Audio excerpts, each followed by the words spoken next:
Super. J'espère que vous avez tous bien mangé. Didier, s'il vous plaît, si vous pouvez faire passer les slides. Je vais commencer par me présenter rapidement.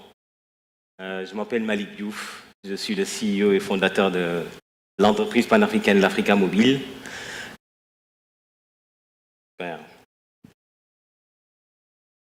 L'Africa Mobile est une plateforme de communication digitale qui accompagne les entreprises à interagir de façon efficace et inclusive avec leurs clients sur le téléphone mobile, en utilisant justement l'IA. J'ai l'honneur et le plaisir aujourd'hui de vous présenter ce sujet, l'impact de l'IA dans la digitalisation des langues africaines. Mais avant de rentrer dans le vif du sujet, permettez-moi de le replacer dans le contexte africain. L'Afrique, dans ce contexte de fracture numérique, on parle d'un continent qui n'est pas suffisamment connecté aujourd'hui. 600 millions d'Africains n'ont pas accès à Internet. C'est plus que toute la population européenne réunie. Un Africain sur deux est connecté. Et sur le peu de personnes qui sont connectées, très peu ont accès à des langues dans leur culture. La fracture numérique est vraiment là. Elle est d'autant plus là que le taux de pénétration d'Internet en Afrique est encore très faible. On parle de 45%, comparé au taux mondial qui est de 70%. C'est presque 2 fois moins. Aujourd'hui encore, 30% seulement de couverture de haut débit dans nos zones rurales. Et dans certains pays, figurez-vous que 1 giga d'Internet coûte l'équivalent de 30% du revenu mensuel de certains pays, certaines personnes. La fracture numérique est vraiment là. Chez l'âme, nous pensons que la fracture n'est pas que numérique, elle est également linguistique. Sur les 2000 langues que nous parlons dans ce continent, combien sont comprises par nos machines, nos ordinateurs, nos tablettes, vos téléphones que vous avez entre les mains? Très peu en réalité. On dit qu'il n'y a que 0,1% de contenu africain sur tout Internet, alors que nous représentons 20% de la population mondiale. Donc la fracture numérique et la fracture linguistique est vraiment là.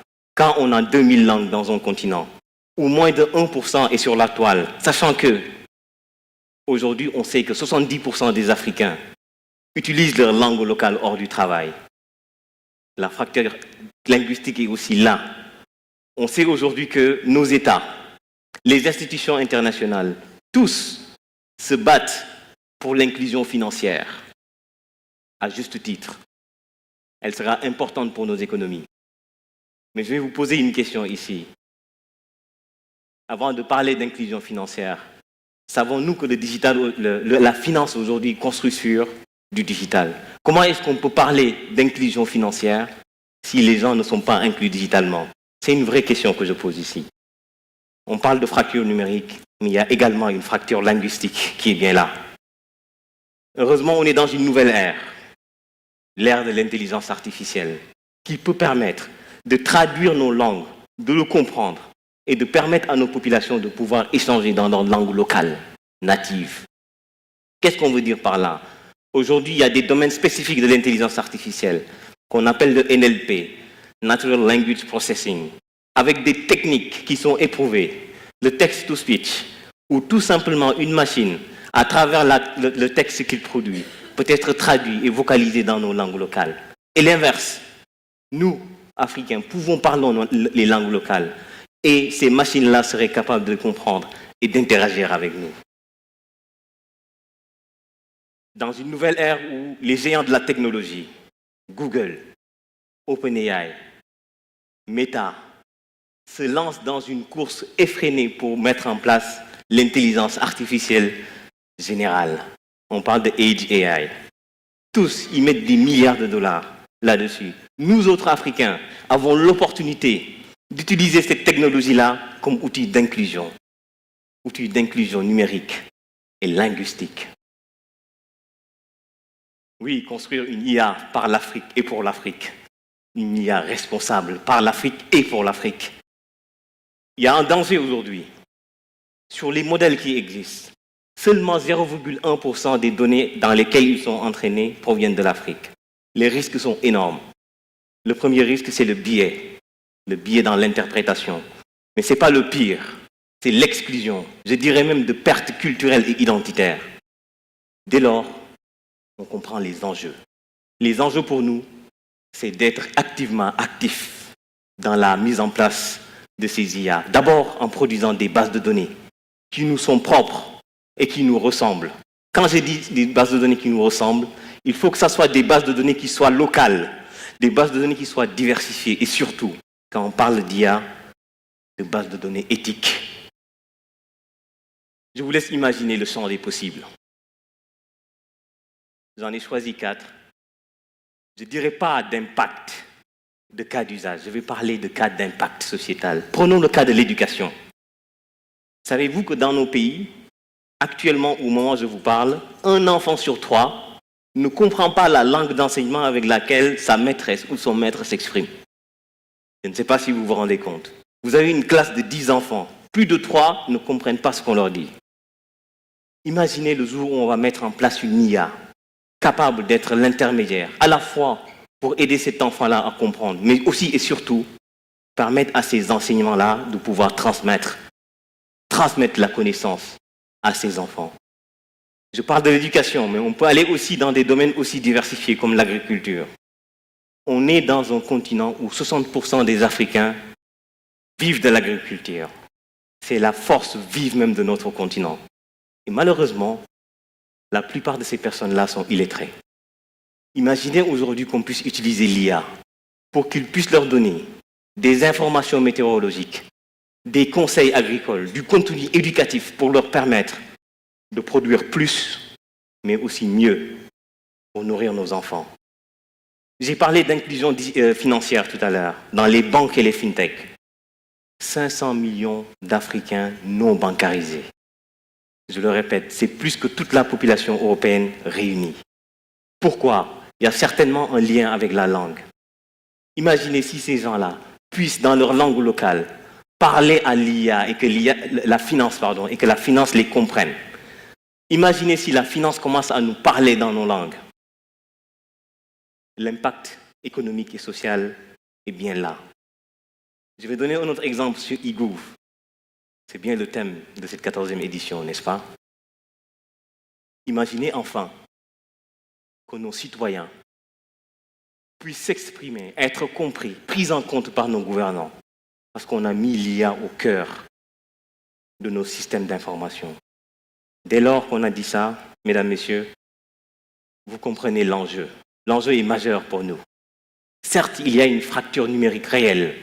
Certes, on doit se battre pour connecter les Africains, leur donner accès au digital et à la connectivité. Mais ça ne suffira pas. En plus d'être connectés, ils devront comprendre ce qu'il y a derrière cette connexion-là. À partir du moment où ils comprendront, ils pourront être l'acteur de cette transformation en cours qui est apportée par l'IA. On devra les inclure, sans quoi notre développement économique et social en dépend. Je vous remercie de votre attention.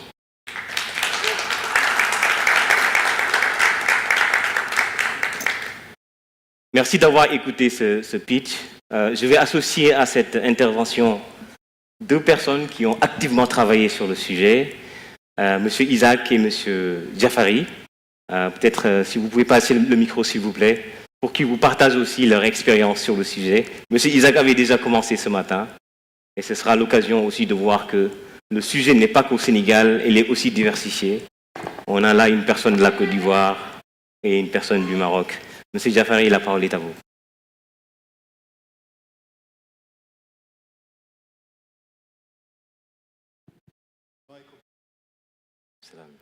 Alors, Ahmed Jafari, et je suis là un peu pour représenter la partie d'Elija, la partie marocaine, la partie de la langue par nous tous au Maroc. C'est une langue très très spéciale, parce qu'en fait c'est un mélange de cultures. C'est un mélange de culture marocaine, culture un peu colonialisme, de culture berbère, mais aussi de culture africaine. Le Maroc, c'est un empire qui a bien interagi avec plusieurs autres pays, comme on parlait tout à l'heure avec M. Malik, notamment le Sénégal et autres pays africains. Donc, tout ce que vous avez dit, Malik, ici, c'est la réalité de l'Afrique. Le Maroc, c'est un peu différent. On a, je dirais, deux challenges au total, deux challenges primordiaux ici, et ce sont, first of all, on n'a pas de problème, je dirais, d'accessibilité à l'Internet. On a une très belle couverture d'Internet au Maroc. Par contre, nous avons les mêmes problèmes de la langue, la Darija. Donc, la Darija n'est pas compris par la plupart des élèves. Ça de 1. Oui, ChatGPT essaye de parler Darija, oui, mais d'après les benchmarks, on n'est pas où est-ce qu'on veut être. Alors, ce que je fais, mon travail en fait, c'est chercheur d'abord en intelligence artificielle. Donc, ma spécialité, c'est le Natural Language Processing for Low Resource Languages, notamment la Darija. Donc, on a été les premiers à l'université Akhawaïn. Okay. Ah bah, je suis là. Je suis invité, bien sûr. Alors donc, je disais qu'on était les premiers à l'université Akhawaïn à développer un système de reconnaissance vocale pour la Darija. Pourquoi? Parce que l'hypothèse c'était que la Darija c'est une langue parlée. Donc la première des choses qu'il faut faire, c'est de l'écrire. Exactement. L'écrire pourquoi? Parce qu'on veut la standardiser avec les autres langages comme le français, l'anglais, etc. Et je suis en train de parler. On a créé toute cette initiative-là en 2022, 2021-2022. Donc c'est avant même que ChatGPT ne soit là. Donc après ça, on a tourné ça en start-up. Elle s'appelle Voce. Et aussi, la mission de Voce aujourd'hui, c'est de préserver le patrimoine marocain, mais aussi aider à l'inclusion de tous les Marocains dans tous les services possibles et imaginables, que ce soit financier, que ce soit éducation, que ce soit aussi pour réduire l'analphabétisme au Maroc. On a lancé des initiatives contre l'analphabétisme. L'une d'eux, c'est à travers WhatsApp, eh bien, les femmes analphabètes peuvent désormais envoyer une simple photo, soit d'une facture, soit d'un document, soit de n'importe quoi. Nous, on retranscrit ça en Darija et on lui envoie un audio qui lui explique ce qui se passe dans la facture, dans le document, que ce soit financier, que ce soit administratif, n'importe quoi. Extraordinaire. Donc, vraiment, l'essence même de la Darija, c'est de comprendre les gens, de comprendre comment ils réfléchissent, mais aussi, il faut savoir que la langue, c'est un encodage du savoir. Absolument. On a beaucoup de savoir en Afrique, on a un savoir qu'on va qualifier comme atypique. Pourquoi? Parce que ce n'est pas le savoir, the westernized part of le savoir. Le savoir là-bas, c'est plutôt écrit, là-bas, c'est documenté, là-bas, c'est plutôt abstrait. Ici, en Afrique, c'est plutôt oral, c'est plutôt de bouche en oreille, c'est plutôt on crée notre savoir de cette manière-là. Bien sûr. Et c'est une manière à respecter aussi. Et c'est une manière à... We have to empower it.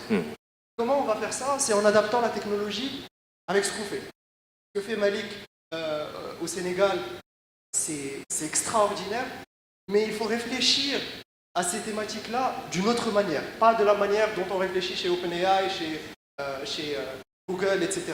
Parce que eux, là-bas, ils sont sur le volume, et l'Afrique ne constitue qu'un pourcentage de ce qu'ils font.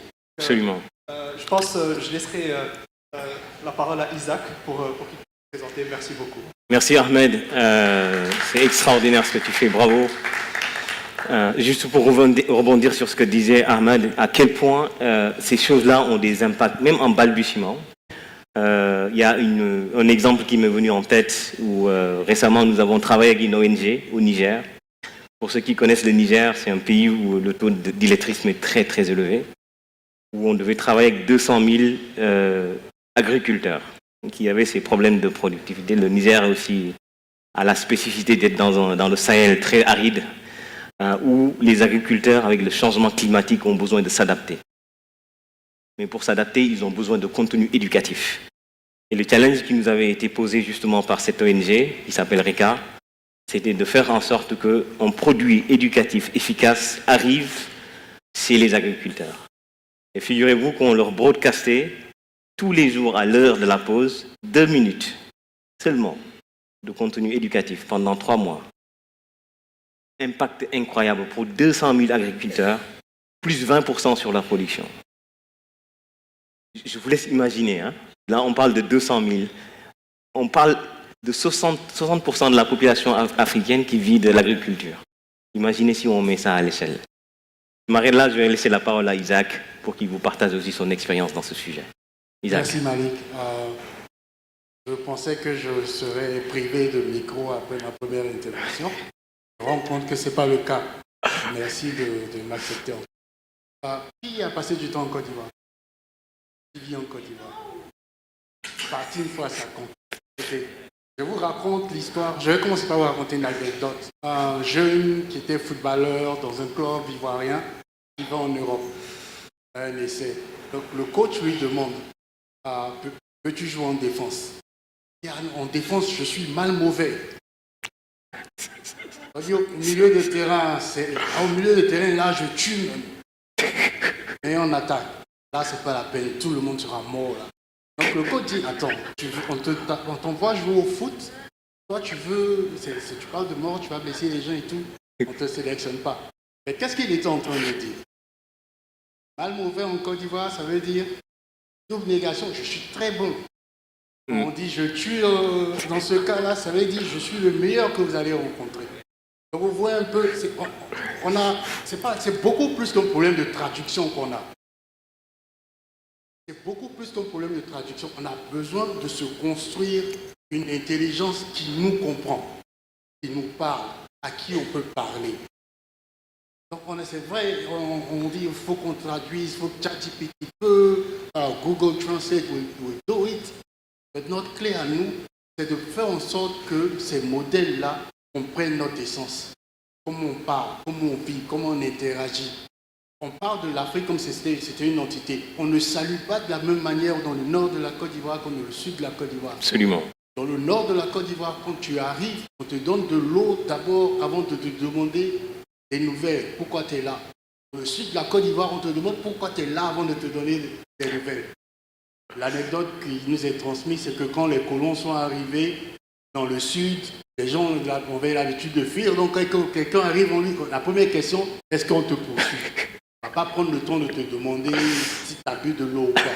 Donc vous savez qu'on a besoin de construire un système qui nous parle, qui nous comprend. Et ça ne peut commencer que par une collecte de données qui n'est pas ciblée. Donc ce qu'on a lancé avec Yiri, Yiri en bambara, en malinké veut dire arbre. Donc le slogan c'est l'intelligence enracinée. Ce qu'on lance avec Yiri, c'est une vaste collecte de données. On veut juste des données. Vous prenez votre smartphone, vous allez sur yiri.africa, vous enregistrez en train de dire quelque chose, que ce soit en français, en anglais ou dans votre langue. Il y a 2000 jeunes qui ont commencé à annoter et traduire ces données-là. 2000 jeunes actuellement dans les zones rurales de la Côte d'Ivoire qui seront formés au digital et formés à l'annotation de données. Donc on fait deux choses. On leur donne des skills, on leur permet aussi de vendre ces skills-là. Parce que l'annotation, vous savez, la denrée la plus recherchée en IA actuellement, c'est quoi? Les données humaines, données annotées par des humains. Demandez à Scale AI, vous allez voir à quelle valuation ils ont. Donc moi, c'est important. C'est important qu'on passe le niveau de traduction parce que OpenAI ne va pas le faire pour nous. AWS ne va pas le faire pour nous. Azure ne va pas le faire pour nous. Et quand on le fera, imaginez le marché qu'on sera en 2030, 2035. Vous avez pratiquement 60% de la population en dessous de 35 ans. C'est le marché d'avenir. Si on a construit les bases de cette richesse avec ces données-là, si on a notre intelligence qu'on a construite, on va passer de consommateur à producteur. Et on va inciter les gens à venir vers nous. Donc toute cette démarche qu'on a demandé aux gens, venez construire des data centers chez nous, construire de l'infrastructure, ça va flipper. On va les regarder, on va dire, toi on t'accepte, on ne te veut pas. Toi quand on t'a demandé, tu as refusé. Voilà un peu la vision. La vision, c'est de faire en sorte que, quand on parle d'Afrique, on voit la richesse, on voit les capacités et on voit aussi les moyens de production. Les plus hauts niveaux où on cherche une place. On va vous laisser cette place, on va créer un nouveau stade, puis c'est nous qui serons là les arbres. Absolument. Voilà la vision pour Yeri. Très bien, super. Merci beaucoup, Isaac. C'est extraordinaire ce que vous faites. Évidemment, vous l'avez compris, il y a l'histoire des modèles, mais il y a aussi l'histoire des données. Je ne sais plus qui c'est qui disait ça ce matin. C'est le nouvel or mondial. Et il est temps, dans ces instances-là qu'on a ici, de pouvoir mettre en place des stratégies où l'on va travailler ensemble pour cette collecte de données. Isaac, Ahmed, moi je me ferai un plaisir de m'opposer avec vous. Nous, on a la chance de faire ça depuis bientôt 10 ans. On a de la donnée très fragmentée dans presque 17 pays, de l'Afrique francophone en particulier. On est en train de s'intéresser à l'Afrique du Nord avec ses spécificités. Et ce sera l'occasion pour nous aussi de pouvoir créer des partenariats sud-sud. C'est ça qui manque aussi. Chacun intervient dans son coin. Le sujet est large. On parle de 2000 langues, plus de 2000 langues. Ça, c'est ce qu'on a recensé. Et il semblerait qu'il y en ait même plus. Je ne pense pas que 2 ou 3 acteurs seront capables de les adresser tous. Donc, si on veut impacter au niveau... Tu parles de l'Afrique, tu as raison. On parle des Afriques maintenant. Rien qu'un pays comme le Nigeria, c'est un pays. Un pays. Vous avez plus de 200 langues. Donc, je vous laisse imaginer, pour quelqu'un qui doit adresser ce sujet, à quel point c'est un point complexe. Ahmed, tu voulais rajouter quelque chose? Je voulais ajouter un petit point. Ça concerne l'AGI, Artificial General Intelligence. En fait, ce qu'on est en train de faire pour l'Afrique, on est en train de le faire pour le monde. Comme j'ai dit tout à l'heure, par rapport à la création de savoir et comment notre savoir est encodé dans nos langues, je pense qu'on ne pourrait jamais avoir de Artificial General Intelligence, que Sam Altman est en train de prêcher, que Google est en train de prêcher, que Apple ils sont en train de bosser dessus, sans avoir une inclusion des langues africaines et sans craquer le code des langues africaines. Donc je pense que, ils ne le savent pas peut-être, mais nous sommes la clé de l'AGI. Et on peut y être fier, hein, parce que si on a une intelligence artificielle qui connaît tout, sait tout et qui fait tout, donc ça sera grâce à l'Afrique. Absolument. Et pour la petite blague, quand je parle avec ces collègues qui travaillent dans des grandes firmes technologiques, ils parlent de AGI. Je leur dis non, ce n'est pas du AGI que vous êtes en train de faire. Vous êtes en train de faire Artificial Western Intelligence. C'est Western. Si on veut que ça soit général, on ne peut pas ignorer 20% de la population mondiale. C'est ce que représente l'Afrique et ça va continuer. Et dont la majorité sera le consommateur d'ailleurs, parce qu'on sait bien que c'est là où on trouve les plus jeunes.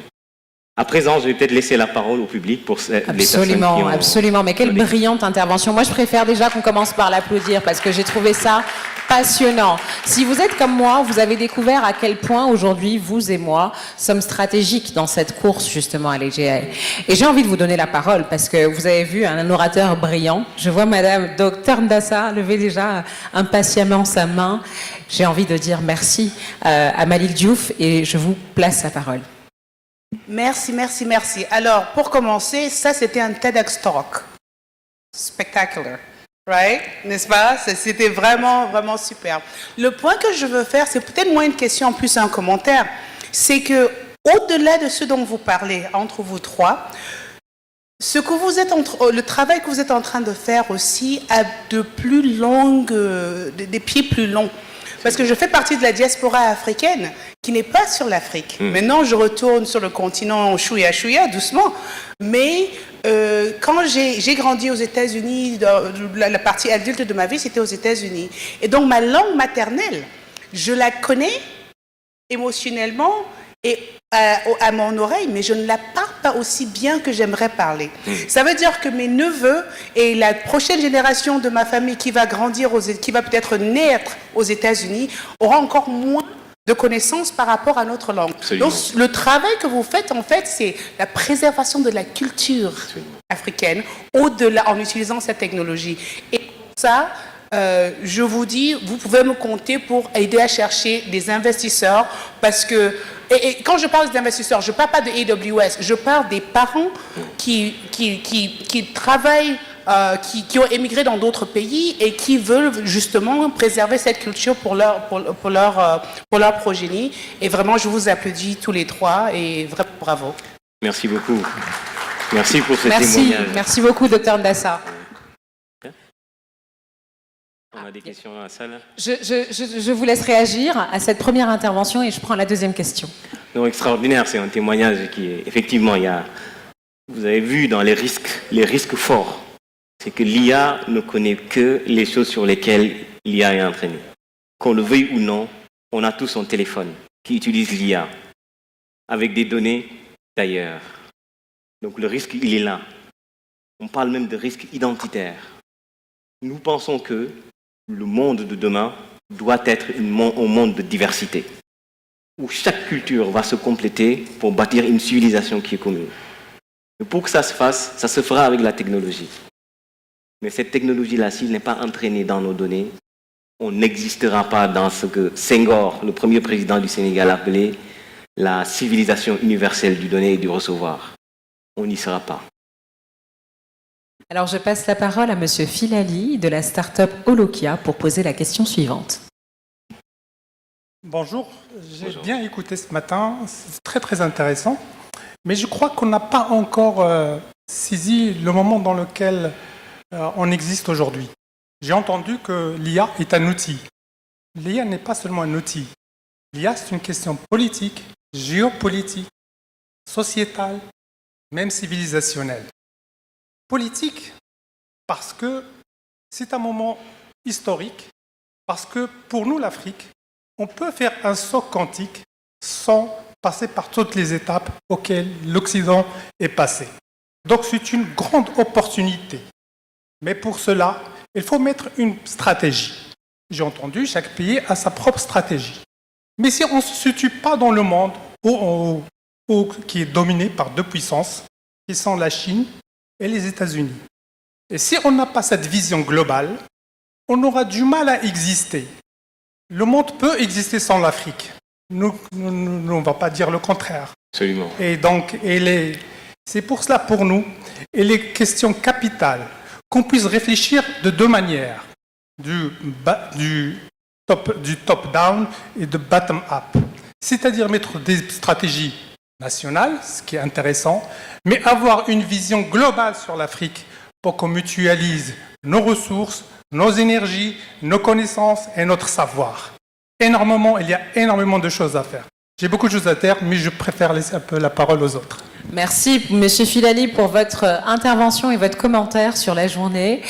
Nous pouvons prendre encore deux dernières questions, messieurs, dames. Très bien. Alors, je prends ça et je reviens vers vous, madame. Bonjour, je me nomme Arnaldo Ribeiro. Ma question s'adresse à Malik, mais je pense qu'on retrouve la même problématique dans les autres pays. Au Sénégal, on sait très bien que nos langues locales sont très influencées par le français. Absolument. Et d'autre part, il est prévu, je pense, que les langues locales soient introduites dans les cursus scolaires. Vous, par rapport à ça, à la sauvegarde des langues locales, quel est votre rapport? Superbe question. Je suis très content que vous me posiez cette question. Avant de parler de technologie, il faut savoir que les langues sont vivantes. Une langue n'est jamais statique. Vous pouvez voir même dans le français, chaque année, vous avez des nouveaux termes. Il y a 15 ans, si je vous disais je kiffe cette présentation, vous ne saurez pas de quoi je parle. Aujourd'hui, c'est rentré dans le langage commun. Si je dis wesh, avant c'était considéré comme quelque chose de mal vu. Aujourd'hui, même des personnes influentes peuvent l'utiliser. Donc une langue est vivante. Et d'ailleurs, c'est un des gros sujets que nous, on a sur ces modèles-là. C'est comment est-ce que ce que disait Isaac tout à l'heure, comment est-ce qu'on fait pour permettre à ces modèles-là de garder justement cet aspect dynamique, d'intégrer les nouvelles expressions. Okay? Donc ça, c'est un vrai challenge, vous avez raison. Nous, aujourd'hui, on fait partie des acteurs qui travaillons avec le gouvernement du Sénégal. Moi, il y a 2-3 mois, l'AFC, Banque mondiale, ils sont venus nous voir pour nous demander comment est-ce qu'on pouvait travailler ensemble pour codifier. J'aurais dit codifier, c'est bien, comme ce que tu disais, écrire, mais il ne faut pas s'arrêter que là. Il faut travailler sur des stratégies à long terme, que disait Madame tout à l'heure, à long terme, où on a des agences de l'État avec des acteurs du privé qui mettent en place des stratégies qui vont être suivies sur 20-30 ans. La solution est là. D'accord ? Et au-delà de ce point en particulier, il faut savoir que malheureusement, ou heureusement, je ne sais pas dans quel sens, mais les innovateurs vont plus vite que les États. Ça, c'est un fait. Les États suivent en général. C'est en cela que nous avons une certaine responsabilité. La première responsabilité, c'est ce que je disais à Isaac et à Ahmed tout à l'heure. Il faut que nous-mêmes, innovateurs, on commence à travailler sur des coopérations sud-sud. 2000 langues, je vous assure, nous, ça fait 10 ans qu'on travaille là-dessus. On a à peine 10 langues qui sont fonctionnelles à 100%. On a levé 7 millions de dollars l'année dernière là-dessus. Que 10 langues sur une dizaine d'années. Je vous laisse imaginer le temps, l'énergie et la ressource que ça va demander. Donc c'est en cela que nous, on a cette responsabilité. Deuxième chose, c'est que il faut qu'on commence à impliquer les pouvoirs publics. Même si on cherche du profit, on n'est pas des philanthropes, évidemment. Mais on ne peut pas adresser ce sujet global, continental, que dans notre coin du secteur privé. À un moment donné, il faudrait qu'on puisse aussi trouver les instances, s'il y a des membres du gouvernement ici, des autorités. C'est l'occasion, c'est vraiment ce que je demande de mes voeux, c'est qu'on puisse trouver ces instances-là où on peut se poser ensemble pour regarder comment est-ce que le secteur public et le secteur privé peuvent travailler ensemble pour adresser ces problématiques de société. Responsabilité et coopération sud-sud, mais aussi engagement réel, main dans la main du secteur public et du secteur privé.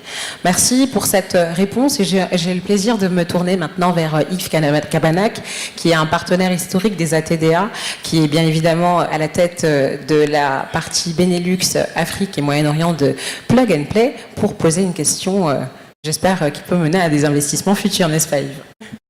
Absolument. D'ailleurs, j'ai tourné ma question un peu plus en profil d'investisseur.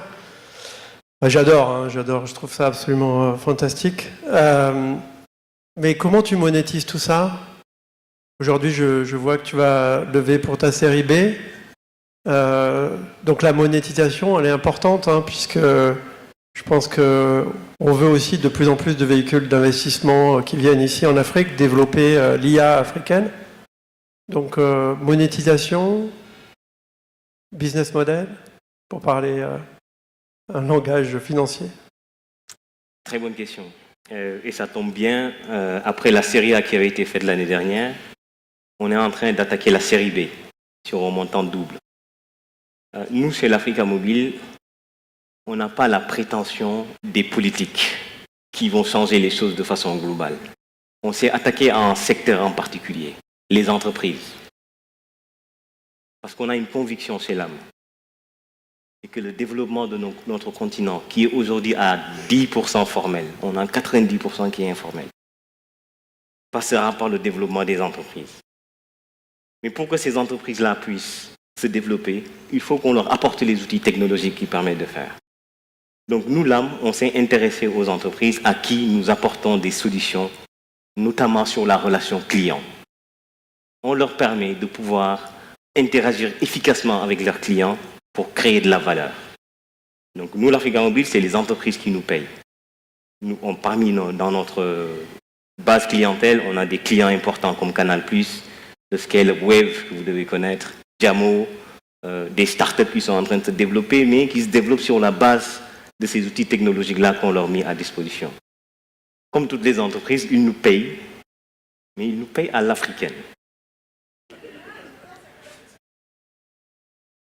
Vous savez ce que c'est, payer à l'africaine? Expliquez-nous. là où dans les pays occidentaux, on met en place des modèles d'abonnement où tu n'as personne en face, tu viens, tu t'abonnes, tu mets ta carte bleue et tu es débité. À l'africaine, tu as quelqu'un en face de toi qui va écouter ce dont tu as besoin et tu fais ce qu'on appelle le pay as you go. Je ne vais pas te demander de mobiliser de l'argent. Je vais regarder ton besoin actuel. Tu achètes un bundle de messages dont tu as besoin à l'instant et tu l'utilises. Le moment où tu n'en as plus besoin, tu n'en as plus besoin. Si tu as envie de racheter, tu rachètes. Mais ce n'est pas nouveau. Vous savez quoi? Nos papas et nos mamans font la même chose. Tous les jours, ils vont au marché. Tous les jours. C'est rare de voir nos papas et mamans faire des courses pour un mois. Non. Ils y vont tous les jours. Ça, ce n'est pas une question que de moyens. C'est ce que tu disais tout à l'heure. Il y a un aspect culturel. Et donc, nous, on s'est adapté à ça dans le business model. On va permettre à ce secteur, formel comme informel, de pouvoir venir acheter des messages, les utiliser à leur guise, tout en ayant tout le conseil dont ils ont besoin d'un humain, cette fois, pas d'une IA, pour leur permettre de faire grandir leur business. Je ne sais pas si je réponds à la question. Absolument, je pense que c'est très intéressant. Bravo pour la présentation, les réponses. Et j'adore le business model Pay as you go. Je vais m'en rappeler. Merci. Merci infiniment, Monsieur Cabanach. Je ne sais pas pour vous, mais moi j'ai envie de demander où est-ce qu'on signe pour investir, parce que j'y crois. Vous m'avez convaincu. Et je retiens effectivement que l'implémentation et la contextualisation de l'IA, ce n'est pas juste dans l'outil, mais c'est même dans le business model, dans la façon de le penser, de le réfléchir et de proposer un service qui répond parfaitement aux besoins et aux attentes du client. Une dernière question, peut-être, pour l'Assemblée, avant qu'on puisse évoluer vers la suite de notre programme et chuter avec les interventions de Malik. Je prendrai, allez, on va dire honneur aux dames. Une dernière question par ici. Alors, bonjour à tous. Je suis Nawaz Nouhi, je suis fondatrice de cabinet de cybersécurité. J'accompagne, en fait, nous accompagnons les entreprises à mettre en place leur système de gestion de la sécurité, de gestion de la continuité et de la gestion de risque. Donc, effectivement, nous avons parlé de l'intelligence artificielle, des données. Est-ce qu'on peut parler aussi, effectivement, de la protection des données? Parce que c'est le pilier, en fait, de l'intelligence artificielle. Et aussi, lorsqu'on parle de l'intelligence artificielle, du numérique, de la digitalisation, on parle effectivement de comment ça nous expose à des risques. Donc, comment faire pour gérer les risques, comment faire pour assurer de la protection, de la sécurité.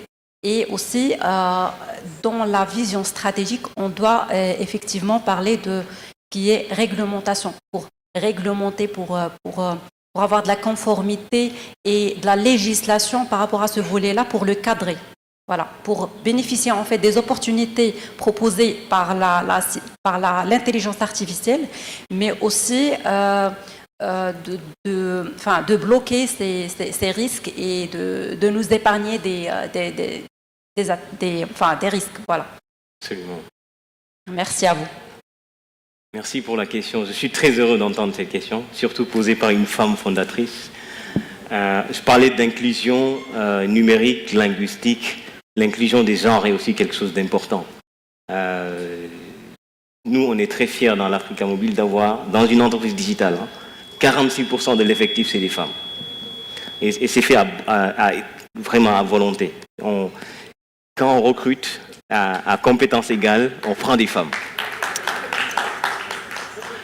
Moi, vous m'entendez? J'ai été éduqué par des femmes et je suis très fier de le revendiquer aujourd'hui. Mais vous avez raison. On parle d'IA, de données, mais ça ne sert à rien si on n'est pas capable de le protéger. On parlait de l'or du siècle. Hein. Si tu as de l'or chez toi, il faut protéger. Vous avez raison. La question de la sécurité est une vraie question aujourd'hui. Et malheureusement, comme disait un monsieur tout à l'heure, nos États sont encore très fragmentés en termes de régulation. Nous, dans chaque pays où on va, on nous demande à chaque fois, le même process, hein, au Maroc c'est spécifique, en Tunisie c'est spécifique, au Sénégal c'est l'équivalent de la RGPD. Vous savez que dans plein de pays africains, ils sont en avance là-dessus. Moi, quand j'ai commencé au Sénégal il y a 10 ans, 2015, ils m'avaient fait signer l'équivalent de leur charte de la RGPD avec une agence qui s'appelle la CDP, Commission de protection de données. Ça existe depuis longtemps. Mais quand tu lis le texte, avec le même texte au Maroc, tu vois la divergence. C'est aussi ça qui pose problème. Donc la sécurité, peut-être que l'approche première serait d'abord essayer d'harmoniser la régulation. Il y a des gens qui l'ont super bien fait dans la compta, Cisco Wada, les pays francophones. Ils ont le même système. Ce qui fait que moi, ma comptabilité du Sénégal, de la Côte d'Ivoire, de la RDC ou d'autres pays, c'est quasi pareil. Vous le présentez à un commissaire aux comptes en France, il comprend tout. Pourquoi on ne ferait pas la même chose au niveau de la régulation, que quelqu'un qui est conforme au Sénégal est aussi conforme au Maroc et conforme en Tunisie, etc., etc. Donc ça, c'est l'aspect de la régulation. Ensuite vient l'aspect de la mise en œuvre. Et sur la mise en œuvre, vous et moi, on a une responsabilité. Si on veut être crédible aux yeux du monde, il faut qu'on prenne nos responsabilités d'être dans les standards internationaux. La sécurité, on n'est pas les premiers à avoir adressé ce sujet. Tous les acteurs technologiques dans tous les pays du monde sont dans les standards internationaux. Est-ce que nos entreprises sont dans les standards internationaux? C'est une vraie question. Moi qui vous parle aujourd'hui, notre entreprise est certifiée ISO 27001. Mais vous savez quoi? Pendant qu'on était en train de le faire il y a 4-5 ans, on était seulement la 4e entreprise sénégalaise à être certifiée ISO 27001. Donc oui, la sécurité est importante. Donc oui, les États doivent se mettre autour de la table pour la régulation. Mais il ne faut pas oublier la responsabilité des entrepreneurs et des innovateurs. C'est à nous aussi de nous hisser dans les standards internationaux. Merci beaucoup Malik. Oui, c'est à nous de nous hisser aux standards internationaux. C'est à nous aussi de veiller à ce qu'on soit mieux dans une coopération continentale sur le plan de la réglementation. C'est stratégique, c'est la condition qui va permettre à nos startups et à nos entreprises de scaler rapidement sur notre continent. Absolument. Merci infiniment pour ces échanges brillants qui je pense, nous engagent aussi. Et j'ai beaucoup aimé ce rappel constant à la responsabilité individuelle et collective que nous avons. Et c'est uniquement dans cette optique-là qu'on va arriver à transformer notre pays pour les prochaines générations, notre continent, pardon, pour les prochaines générations. C'était un plaisir, Malik. Merci beaucoup. Je ne sais pas si vous avez un mot de la fin pour conclure cette magnifique session TEDx, presque, hein, j'ai envie de dire. Mais en tout cas, bravo pour ce que vous faites. Et vous avez notre soutien total. Et je rejoins Dr Ndassa.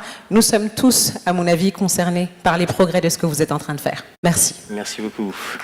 C'est l'occasion pour moi aussi de remercier les ADDA, de nous donner cette opportunité de pouvoir venir exposer ces sujets aussi importants, à la fois pour le secteur privé, mais j'insiste encore pour le secteur public, mais aussi de permettre de mettre en évidence aussi cette responsabilité dont tu fais allusion pour une coopération sud-sud qui soit effective.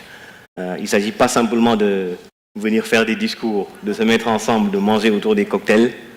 Il faut aussi qu'on puisse sortir d'ici, c'est mon vœu le plus cher, c'est qu'on puisse se poser, qu'on puisse poser nos données, qu'on puisse les mixer, les merger, qu'on puisse mettre en place des ponts technologiques, des API, qui vous permettent, vous, dans ce que vous faites au Maroc, qu'on puisse avoir accès à la même chose au Sénégal, en RDC, au Togo, la même chose que tu fais en Côte d'Ivoire, qu'on puisse rendre cette chose-là possible dans les 55 États de l'Afrique. Il y en a 55, hein, avec 1,5 milliard de personnes, pour vous dire qu'il y a du travail. Merci à tous. Merci infiniment, merci pour cette belle conviction, merci pour cette belle mission aussi.